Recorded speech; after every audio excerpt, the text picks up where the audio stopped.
നമസ്കാരം. Raf talk ഫുട്ബോളിലേക്ക് അവർക്കും സ്വാഗതം. ദുബായ് ഗ്ലോബ് സോക്കർ അവാർഡ് ഇന്നലെ സമ്മാനിച്ചപ്പോൾ ഏറ്റവും മികച്ച താരത്തിലുള്ള പുരസ്കാരം സമ്മാനിച്ചിരിക്കുന്നത് ഏർലിംഗ് ഹാലൻഡിനാണ്. പുരസ്കാരം അർഹിച്ച കരങ്ങളിലേക്ക് തന്നെ എത്തി എന്നുള്ളതാണ് ഫുട്ബോൾ ലോകത്തിന്റെ ഒരു വിലയിരുത്തൽ. എന്തായാലും ഏർലിംഗ് ഹാലൻഡും വളരെ ഹാപ്പിയാണ്. അദ്ദേഹം ആ പുരസ്കാരം ലഭിച്ചതിന് ശേഷം ചില കാര്യങ്ങൾ പറഞ്ഞു. എത്രയും പെട്ടെന്ന് താൻ തിരികെ വരും എന്നുള്ള സന്തോഷം അദ്ദേഹം പങ്കുവച്ചിട്ടുണ്ട്.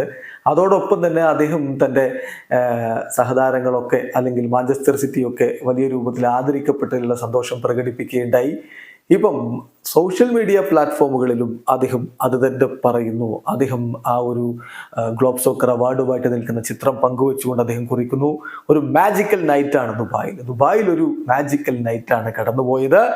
എന്തൊരു അംഗീകാരമാണ് ഈ ഒരു അവാർഡ് ലഭിച്ചതിലൂടെ കിട്ടിയിരിക്കുന്നത്. അതോടൊപ്പം തന്നെ ക്ലബിലെ മറ്റു മെമ്പേഴ്സും ഒക്കെ റെക്കഗ്നൈസ് ചെയ്യപ്പെട്ടു. താങ്ക് യു സോ മച്ച് എന്ന് പറഞ്ഞുകൊണ്ടാണ് അദ്ദേഹം തൻ്റെ നന്ദി പ്രകടിപ്പിച്ചിരിക്കുന്നത്. ഒരു സംശയവും വേണ്ട, അർഹിച്ച കരങ്ങളിൽ തന്നെയാണ് ഗ്ലോബ് സോക്കറിൻ്റെ മികച്ച താരത്തിലുള്ള പുരസ്കാരം ഇപ്പോൾ എത്തിയിരിക്കുന്നത്. ക്രിസ്ത്യാനോ റൊണാൾഡോയും അതുപോലെ ലിയോ മെസ്സിയും ഒക്കെ ഫൈനലിസ്റ്റുകളിൽ ഉണ്ടായിരുന്നു. പക്ഷെ അവരെയൊക്കെ മറികടന്നുകൊണ്ട് യുവതാരം ഏർലിംഗ് ഹാലൻഡ് അത് സ്വന്തമാക്കിയിരിക്കുന്നു.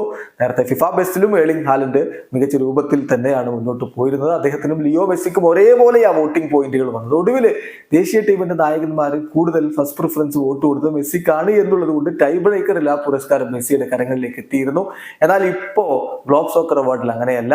ലിയോ മെസ്സിയെയും ക്രിസ്ത്യാനോയും ഒക്കെ മറികടന്നുകൊണ്ട് അത് ഏർലിംഗ് ഹാലൻഡ് സ്വന്തമാക്കിയിരിക്കുന്നു. അർഹിക്കുന്ന കരങ്ങളിലേക്ക് തന്നെ, അർഹിച്ച കരങ്ങളിലേക്ക് തന്നെ ആ പുരസ്കാരം എത്തപ്പെട്ടിരിക്കുന്നു. വീഡിയോ അവസാനിക്കുന്ന ഫുട്ബോൾ ലോകത്തെ കൂടുതൽ വിശേഷങ്ങളുമായി റാഫ് ടോക്സ് എത്താം.